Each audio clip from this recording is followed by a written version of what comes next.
Welcome to Terrifying Tales, where the shadows come alive and the night whispers its darkest secrets. Here we delve into the eerie, unsettling, and the spine-chilling stories that haunt your dreams.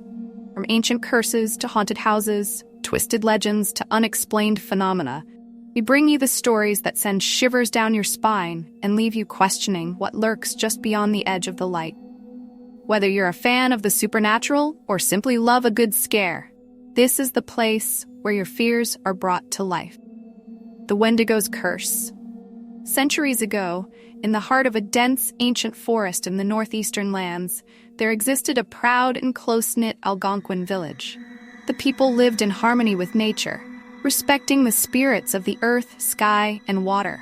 Guided by their elders and shamans, they adhered to the teachings that kept their community balanced and safe.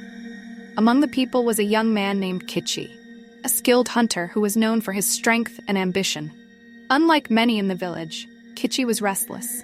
He wanted more power, more prestige, and more control over his own fate. This yearning began to grow stronger when a harsh winter descended upon the land, colder and longer than any the elders could remember.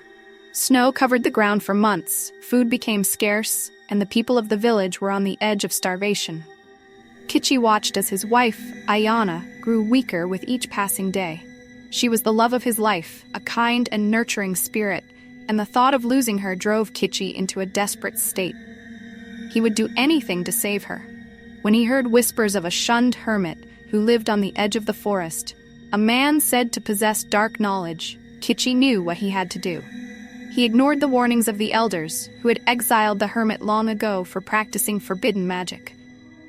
The hermit, a withered figure with eyes like dark pits, spoke of an ancient spirit that could grant Kitchi immense power. It was a spirit of hunger, a spirit that would never be satisfied, the Wendigo. The hermit told Kitchi that by calling upon this spirit, he would gain the strength to survive the winter, to hunt successfully even in the deepest snows. But he warned, the Wendigo's gift is a curse. Once you taste its power, you will crave more, and that hunger will never end. Desperate and blinded by love for his wife, Kitchi ignored the warning. He ventured deep into the forest on a moonless night, performing the dark ritual as the hermit had instructed. He offered blood and bone, calling to the Wendigo, his voice echoing through the icy trees. The air grew cold, a bitter cold that pierced Kitchi's skin and soul. A figure emerged from the darkness, tall, emaciated, its skin stretched tight over protruding bones. Its eyes burned like hot coals, and its breath came out in plumes of frost. The Wendigo spoke, its voice like the cracking of frozen branches. I will grant you the power to hunt, to feed, to save your wife. But know this, once you taste the hunger, you will never be free of it. With that, the spirit vanished, and Kitchi felt an overwhelming strength surge through him. The next day, he went out to hunt, and to the astonishment of the village, he returned with enough game to feed everyone. The people rejoiced, believing that the spirits had blessed Kitchi for his devotion. Ayana, though frail, began to recover, and Kitchi felt a glimmer of hope. But the hunger did not leave him.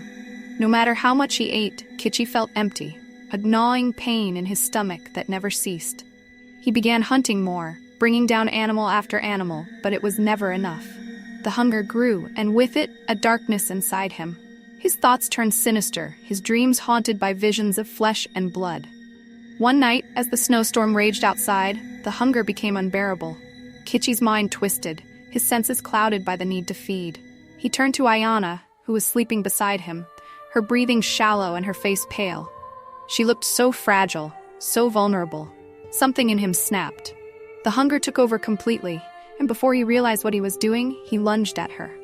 Ayana awoke with a start, her eyes wide with terror as Kitchi's face, contorted and monstrous, loomed above her. She tried to scream, but it was too late. Kitchi, now more beast than man, sank his teeth into her flesh, driven by a hunger that knew no bounds. Her cries were lost in the howl of the wind outside as Kitchi, consumed by the curse, devoured the one he loved most. When the frenzy ended, Kitchi looked down at what he had done. Blood covered his hands, his mouth, his entire being.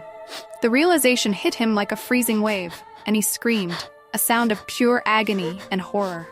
He had killed Ayana, the woman he had sworn to protect. He fell to his knees, but there was no solace to be found. The transformation began. His bones stretched and cracked, his skin grew tight and pale, his eyes began to glow with an unnatural light. Kitchy's body twisted and contorted as the spirit of the Wendigo took hold completely. The man who had once loved and fought to protect his wife was gone, replaced by a creature of insatiable hunger and sorrow.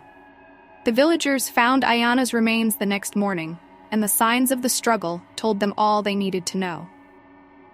They knew that Kitchy had succumbed to something dark and terrible. Fear gripped the village as the elders spoke in hushed tones about the Wendigo, the cursed spirit of hunger that could possess those who broke the sacred laws of nature. From that day on, the Wendigo haunted the forest. The people of the village could hear its mournful wails at night, echoing through the trees, a haunting cry of regret and endless hunger. The creature, once Kitchy, roamed the woods, forever searching, forever hungry, driven by a craving that could never be satisfied. The elders warned the children never to stray too far from the village, especially during the cold winter nights. They lit fires around the village to keep the creature at bay, knowing that it would always be there, lurking just beyond the edge of the light. In the depths of the forest, Kitchy, now fully transformed into the Wendigo, suffered a torment beyond comprehension. Despite the insatiable hunger that burned within him, his human soul still clung to fleeting memories of love, memories of Ayana's laughter, her warmth. But these memories only deepened his agony, and he longed for an end to his misery. He could still feel the weight of what he had done, and with every passing day, the grief grew heavier. The hunger had stripped him of his humanity, and yet, deep within, Kitchy still held on to a glimmer of regret, a desperate wish to end his monstrous existence. He tried again and again to take his own life, seeking to escape the unbearable cycle of hunger and sorrow. He threw himself from cliffs into jagged rocks, but his twisted form always rose again, the cold hunger still gnawing at him. He drank from poisoned springs, hoping to still his monstrous heart, but the curse would not let him die. He impaled himself on the sharp branches of the tallest trees, yet each wound would heal, his cursed flesh mending itself, no matter how grievous the injury. It was as if the spirit of the Wendigo reveled in his suffering, denying him the release he so desperately sought. The winter winds howled as Kitchy roamed further into the mountains, where the snow never melted, and the cold was a force of nature that even the most hardened creatures feared. He climbed higher and higher, his monstrous form trudging through the blinding blizzards, until he found himself in a barren wasteland of ice and snow, a place where even the trees could not survive. It was there, in the heart of the frozen wilderness, that Kitchy finally collapsed, his strength failing him at last. He lay in the snow, the ice creeping over his body, and for the first time in what felt like an eternity, he felt a strange peace. The cold numbed his hunger, and as the frost spread over his twisted limbs, he closed his glowing eyes, hoping that this would be his end, that he would finally find rest. The ice embraced him, creeping over his monstrous frame, layer by layer, until he was encased completely. The winds roared around him, piling snow and ice over his body until he was buried beneath a frozen tomb. The Wendigo, once Kitchy, was trapped in the ice, his hunger stilled by the cold, his monstrous form frozen in time. But the villagers knew the Wendigo was not truly gone. The elders spoke of how the creature had ventured into the far reaches of the wilderness, where it had been trapped in the ice. They warned that though Kitchy's body lay frozen, his spirit still lived, his hunger waiting beneath the surface. They believed that as long as the ice held, the Wendigo would remain imprisoned, unable to haunt the village any longer. Yet they also knew that ice could melt and winter could fade. And so they continued their warnings, passing down the story through generations. A reminder of Kitchy's tragic love, his greed, and the price of defying the sacred balance of nature.